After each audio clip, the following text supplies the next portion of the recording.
Estos son los últimos días. Un estudio del Apocalipsis, versículo a versículo, con el hermano Andrés López. Bienvenidos.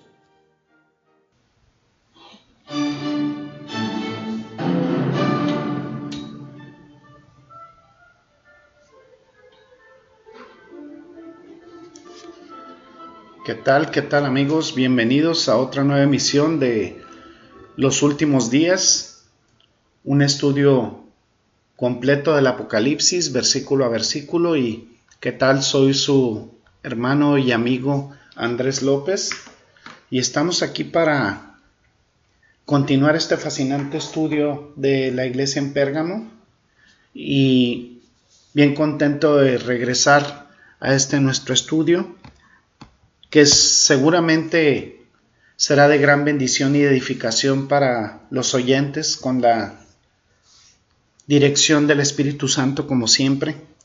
Vamos a comenzar primero dando lectura al capítulo 2 del libro de Apocalipsis, versículos 12 al 17. Dice: y escribe al ángel de la iglesia en Pérgamo, el que tiene la espada aguda de 2 filos, dice esto: yo conozco tus obras y dónde moras, donde está el trono de Satanás, pero retienes mi nombre y no has negado mi fe, ni aun en los días en que Antipas, mi testigo fiel, fue muerto entre vosotros, donde mora Satanás. Pero tengo unas pocas cosas contra ti, que tienes ahí a los que retienen la doctrina de Balaam, que enseñaba a Balac a poner tropiezo ante los hijos de Israel, a comer cosas sacrificadas a los ídolos y a cometer fornicación. Y también tienes a los que retienen la doctrina de los Nicolaitas, la que yo aborrezco. Por tanto, arrepiéntete, pues si no, vendré a ti pronto y pelearé contra ellos con la espada de mi boca. El que tiene oído, oiga lo que el Espíritu dice a las iglesias. Al que venciere, daré a comer del maná escondido, y le daré una piedrecita blanca, y en la piedrecita escrito un nombre nuevo, el cual ninguno conoce sino aquel que lo recibe. Vamos a orar. Gracias, bendito Señor, por este nuevo estudio de tu palabra, Señor. Permítenos aprender, Señor, y tener en cuenta siempre que no debemos tener lazos ni nexos con el mundo en tu iglesia, porque tu iglesia debe permanecer pura, santa y sin mancha para el día que vengas tú por ella. Te exaltamos, Señor, bendecimos tu santo nombre, te glorificamos por siempre en Cristo Jesús. Amén. Muy bien, pues continuamos este estudio y podemos analizar aquí en la iglesia de Pérgamo, que pues es prácticamente, y lo comentábamos en el estudio anterior, una iglesia que tiene, por desgracia, compromisos con el mundo. Y vemos aquí precisamente en el versículo 13 dice algunos elogios que le da Jesucristo a esta iglesia. Dice: yo conozco tus obras y dónde moras, donde está el trono de Satanás, pero retienes mi nombre y no has negado mi fe, ni aun en los días en que Antipas, mi testigo fiel, fue muerto entre vosotros, donde mora Satanás. Existía esta iglesia en la sede de una oposición satánica, y lo veíamos también en la parte anterior de nuestro estudio. Podemos preguntar y decir: ¿cómo interpretaríamos esto? Bueno, simplemente lo podríamos interpretar como está escrito. Satanás obviamente había establecido allí su centro de operación, ahí en Pérgamo. No sabemos realmente por qué lo había hecho. Era la sede de su autoridad, y podemos notar aquí que él dice: donde moras, ahí está el trono de Satanás, una marca de residencia permanente. El poder satánico se manifestó en esta ciudad. En Esmirna comentábamos que tenían una sinagoga de Satanás. Lo vimos ahí en el versículo 9 precisamente de este mismo capítulo 2. Pero ahí está el trono mismo de Satanás. La sinagoga de Satanás era el judaísmo pervertido. El trono de Satanás era la base gentil de las religiones falsas, del paganismo. Entonces Satanás había establecido una empresa ahí, había establecido su base de operaciones ahí, y esta pequeña iglesia estaba sintiendo la presión de esta iglesia o de este centro de operaciones de Satanás y de alguna manera estaban sucumbiendo a ello. Ahora sabemos que esta iglesia carecía de un ministerio apostólico en particular. No tenemos ningún registro de que hayan estado expuestos a un liderazgo poderoso, que hayan estado expuestos a una gran enseñanza sólida. Pero, como hemos mencionado antes, la verdadera fe o la fe verdadera, legítima, la fe que verdaderamente proviene de Cristo, del Espíritu Santo, no es frágil, solo la falsa lo es, y ellos se oponían a ella. Sin embargo, algunos de ellos se habían unido a la iglesia y estaban siendo influenciados, succionados por el mundo. Tenían que enfrentarse al enemigo en su propio terreno, y esta no era una labor fácil. Sin embargo, tendrían éxito. La verdadera iglesia, porque recordamos las palabras de Jesús que decía que edificaré mi iglesia y las puertas del infierno no prevalecerán contra ella. Él dice, Jesucristo, edificaré mi iglesia y el trono de Satanás no prevalecerá contra ella. Aquí había una verdadera iglesia, una iglesia en crecimiento, una iglesia real, una iglesia salva, librando una guerra intransigente justo en el trono de Satanás. Y ahí lo podemos notar. Lo estaban haciendo lo suficientemente bien para ser elogiados al principio. Yo sé dónde moras, donde está el trono de Satanás, y te aferras a mi nombre, no niegas mi fe. Eran legítimos, eran verdaderos. Ahora, la verdadera fe no es frágil, como habíamos dicho, es indestructible, sobrevive a todo, incluso a los embates del infierno y del enemigo. Ahora bien, ¿qué es el trono de Satanás? ¿De qué estamos hablando? Muy bien, quiere decir que podría referirse al culto del emperador romano que se estableció ahí, el culto al César que luego influye de manera generalizada en todo el imperio romano. Dicho sea de paso que aquí en Pérgamo fue la primera ciudad que construyó un templo a César como Dios, y podría referirse quizás a un magnífico altar a Zeus. Zeus era una especie de cabeza del Partenón, del Dios supremo, y una de las maravillas del mundo. Allí existía un magnífico altar a Zeus, el altar más grande y más famoso del mundo antiguo estaba ahí. Tenía la forma de un enorme trono, parecía un trono y estaba colocado en la Acrópolis. La Acrópolis significa el lugar más alto. Ahora siempre colocarían ahí su punto de adoración en las alturas en las religiones paganas de la antigüedad. Y por eso habían construido ese famoso trono, por así decirlo, ese altar a Zeus. Quizá ese fue el trono de Satanás y quizá a eso se refiere. Podemos incluso también determinar que hay otro elemento de la adoración que es fascinante. Debe incluirse también en cualquier comprensión del trono de Satanás. No solo estaba orquestando la adoración al César, que podría fluir hasta todo el mundo romano, el mundo conocido. No solo estaba este enorme altar en la Acrópolis que parecía un trono y un trono satánico porque reflejaba la religión falsa, la religión pagana, pero también estaba una extraña adoración a Asclepios. Asclepios era el dios de la adoración. Asclepios era conocido en el mundo antiguo como el dios Pérgamo. El dios más asociado con Pérgamo era Asclepios. Un individuo muy famoso vino de Pérgamo, su nombre era Galeno, y Galeno fue el segundo médico más famoso del mundo antiguo, siendo el más famoso, por supuesto, Hipócrates.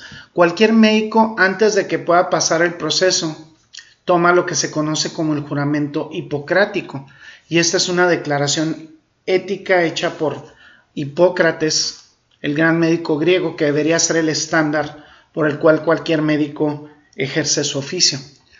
Junto a Hipócrates estaba Galeno, la segunda mente médica más brillante. Nosotros, incluso un sinónimo para médico que tenemos en español es la palabra galeno en sí. En la ciudad de Pérgamo estaba la escuela de medicina, había una gran escuela de medicina ahí. Por supuesto, mezclado con la medicina en esa época había mucha superstición. No tenían en ese entonces los avances científicos que tenemos ahora. El emblema o el ídolo de Asclepios era una serpiente.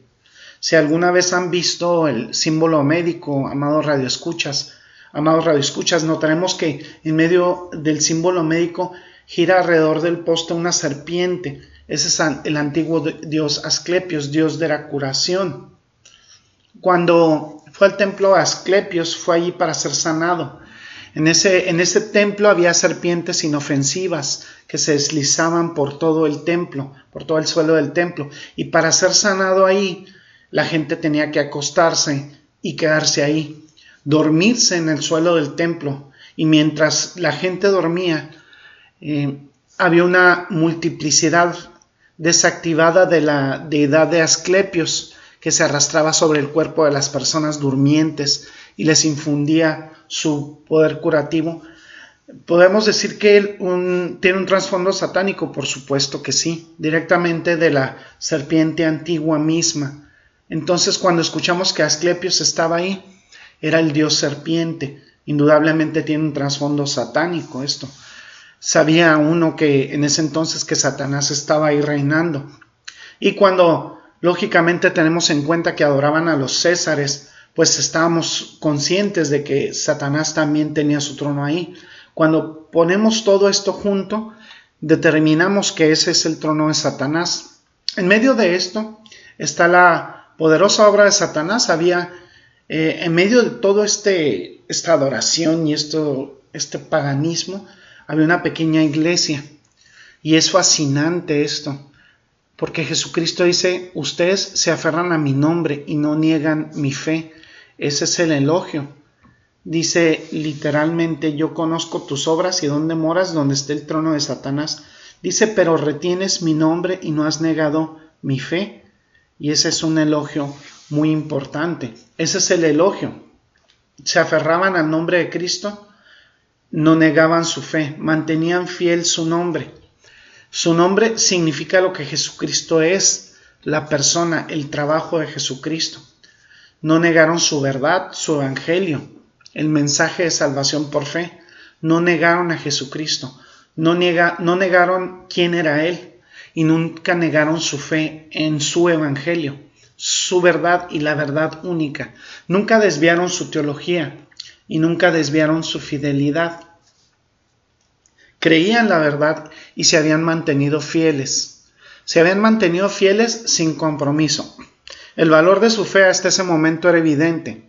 Defendieron audazmente a Cristo, la cruz de Cristo. No se avergonzaron de su testimonio, ni siquiera en ese lugar donde habita el trono de Satanás, e indudablemente no era fácil. Y podemos ver ahí mismo en el versículo 13, decían, pero retienes mi nombre, pero retienes mi nombre. Ténganlo presente, mantenían su fe, no lo habían negado, incluso en los días de Antipas, testigo mío fiel, que fue asesinado entre ustedes donde habita Satanás. Literalmente decía, y no has negado mi fe ni aun en los días en que Antipas, mi testigo fiel, fue muerto entre vosotros donde mora Satanás. Y Antipas, pues realmente no sabemos quién era, probablemente era el pastor de esta congregación, de esta iglesia, probablemente era uno de sus líderes. Y se refiere a Jesucristo a él como mi testigo, mi martus, mi mártir, mi fiel. Fíjense en todos los sustantivos que dicen mi nombre, mi fe, mi testigo fiel. El cristianismo es personal, es bastante personal. No negamos cuando verdaderamente estamos vinculados a Cristo, su nombre, no negamos su fe. Ese es el compromiso que tenemos con Jesucristo cuando estamos en Él. Y luego después habla de mi testigo Antipas, mi fiel. Este es el compromiso de Jesucristo con Él. Pertenece a Cristo y por lo tanto no niega a Jesucristo. Por lo tanto, Jesucristo asume una pertenencia de Él y dice que no lo niega. Antipas era suyo y Jesucristo era también de Antipas. Él identifica a Antipas solamente como mi testigo, y esta es una expresión griega que dice martus, y esa palabra pasó a una interesante metamorfosis, amados radioescuchas, a un interesante cambio. Básicamente significa testigo, martus, pero llegó a devenir en la palabra en español mártir. Mártir, que significa, ya sabemos, alguien que muere por una causa. Debido a que murieron muchos por ser testigos fieles a Jesucristo, la palabra martus finalmente se transcribió a nuestro idioma español como mártir. Y aquí hay una persona que tiene esa transición. Empieza siendo un testigo fiel de la palabra de Cristo y se convierte en un mártir porque paga el precio de esa fidelidad. Y él dice, fuiste fiel, nunca negaste mi nombre ni mi fe, ni siquiera en el día de Antipas, que menciona ahí, y le llama testigo mío. Aquel fiel que fue asesinado entre las personas de Pérgamo, en medio de ellos. Y esto lo dice la tradición fascinantemente, que murió quemado dentro de un trono de bronce. Habían creado un toro de bronce santificado y en él le prendieron fuego y metieron a Antipas. Es terrible pensar en eso. Y ocurría en ese entonces en la iglesia de Pérgamo. Estaba entonces la mirada de Jesucristo hacia ese testigo fiel, hacia ese testigo en que se convirtió en su mártir, que nunca desvió su fe y que nunca desvió el nombre de Cristo. Esa es la fidelidad de esa pequeña iglesia. Y esto debería constituir un desafío, debería ser un desafío para nosotros el día de hoy, porque Antipas pagó ese precio supremo para no comprometerse, para no aliarse con el mundo, para, a pesar de tener toda esa presión en el mundo pagano, no ceder. Y algunos de nosotros muchas veces no estamos ni siquiera dispuestos a sacrificar nuestra popularidad o nuestros deseos equivocados por permanecer separados del mundo. Tendríamos a lo mejor, amados radioescuchas, que preguntarnos, ¿qué ha pasado? ¿Qué es lo que ha pasado a nuestro sentido de los valores? Aquí tenemos un hombre que prefería morir antes de comprometerse, y muchas veces preferimos transigir, en lugar de cambiar el patrón más simple de nuestras vidas egoístas. Así que Pérgamo en su mayor parte fue fiel. Luego, en quinto lugar, viene la condenación. Veamos lo que dice el versículo 14, dice, del capítulo 2 de Apocalipsis, pero tengo unas pocas cosas contra ti, que tienes ahí a los que retienen la doctrina de Balaam, que enseñaba a Balac a poner tropiezo ante los hijos de Israel, a comer cosas sacrificadas a los ídolos y a cometer fornicación. Dice el versículo 14 que Jesucristo tiene algunas cosas en contra de esta iglesia, de esta congregación, y es algo triste de leer, algo que de verdaderamente es odioso leerlo. Vemos tantos fieles y sin embargo Jesucristo tiene algo en su contra. Una iglesia, una congregación que había permanecido en fidelidad y que posteriormente revierte esa tendencia. Dice porque hay algunos ahí que sostienen la enseñanza de Balaam. Tienen algunos que de la misma manera sostienen una enseñanza que se denomina de los Nicolaitas. ¿Y qué está diciendo? Fíjense cómo dice literalmente, y volvemos al pasaje, dice, versículo 15, dice, y también tienes a los que retienen la doctrina de los Nicolaitas, la que yo aborrezco, dice el capítulo 2, versículo 15. ¿Qué está diciendo? Esto es lo que tiene contra la iglesia, y eso es lo que tiene contra Pérgamo, que tenían ahí gente diciendo cosas falsas, y que esto la iglesia lo estaba permitiendo. Y de esto vamos a hablar un poco más la próxima ocasión que continuemos este estudio. Qué fascinante y qué triste a la vez es ver que una iglesia, una congregación que empieza de buena manera, de una manera fiel, va cediendo espacio al mundo. Y cómo incluso Yo verdaderamente no tengo tanto en el Evangelio, apenas cumplí 8 años de ser cristiano. Hace una semana apenas cumplí 8 años y sin embargo en mi corto trayecto en Cristo he visto congregaciones que yo he percibido al comienzo muy bien y he visto esta transformación incluso en poco tiempo. He visto cómo pervierten su doctrina y hacen alianzas con el mundo.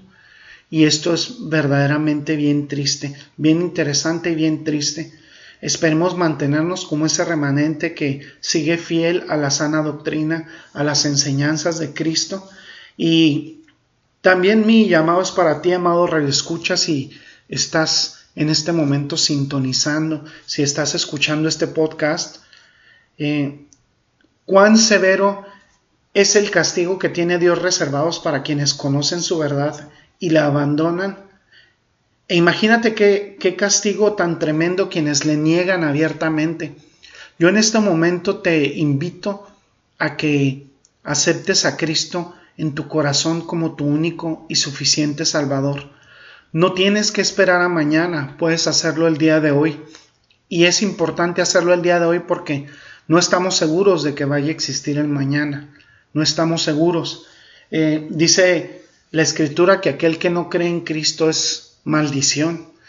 ¿Por qué es maldición? Porque va a experimentar el infierno en la otra vida. ¿Ya has pensado a dónde va a acudir tu alma cuando mueras? ¿Has reflexionado sobre la muerte, sobre lo que va a pasar con tu alma? Déjame decirte que de acuerdo a la Biblia, si estás sin Jesucristo, no importa lo que hayas hecho, lo bueno que te consideres o que pienses que seas, vas a ir al infierno. Yo te invito entonces ahorita, que es el tiempo de gracia, a que aceptes a Jesucristo como tu único y suficiente Señor y Salvador. Me podrías preguntar cómo hago eso. Bueno, en tu cuarto, en tu recámara, en la intimidad de tu casa, pídele al Señor que entre en tu corazón. Arrepiéntete de tus pecados. Pídele al Señor que te perdone. Cambia tu camino. Y si el Señor ya ha preparado tu corazón, seguramente sabes de lo que estoy hablando. Arrepiéntete, cambia tu estilo de vida y dale la gloria y honra siempre al Señor. Lee la Biblia, congrégate en una congregación, en una iglesia que tenga sana doctrina, que se base en la Biblia. No te voy a decir con qué oración lo hagas, porque eso tiene que partir de ti con tus propias palabras, pedirle perdón. Pero hoy es el día de salvación. Yo verdaderamente te invito desde el fondo de mi corazón a que lo hagas, porque Jesucristo ha puesto ese sentir en nosotros. Él lloró delante de Jerusalén cuando vio que le despreciaban. Dice la Escritura que Dios no quiere que ninguno perezca, sino que todos procedan a arrepentimiento. Por eso el Señor ha colocado este sentir en nosotros los cristianos, y por eso te pedimos y te invitamos siempre, quienes estamos verdaderamente en Cristo, a que le aceptes como tu único Señor y Salvador, tu único y suficiente Señor y Salvador el día de hoy. Bueno, vamos a orar para despedir esta emisión. Gracias, bendito Padre Celestial, por este estudio magnífico que nos has regalado el día de hoy, por este pequeño vistazo histórico a la iglesia de Pérgamo, y porque nos das esta invitación constante a no ser aliados del mundo, Señor, sino estar siempre pensando en ti y ser aliados de ti, para no caer en tentación, Señor, para permanecer en santidad delante de ti en obediencia. Gracias, Padre, para mantener esta comunión contigo, por mantener esta comunión contigo también a través de tu santa palabra. Gloria sea a ti, Padre eterno, te exaltamos, te bendecimos y glorificamos tu nombre por siempre en Cristo Jesús. Este fue una emisión más de su programa, nuestro programa Los Últimos Días. Los saluda su hermano y amigo Andrés López. Bendiciones y hasta la próxima. Gracias por su sintonía. Lo esperamos en el próximo episodio de Los Últimos Días, un estudio del Apocalipsis versículo a versículo. Hasta luego y bendiciones.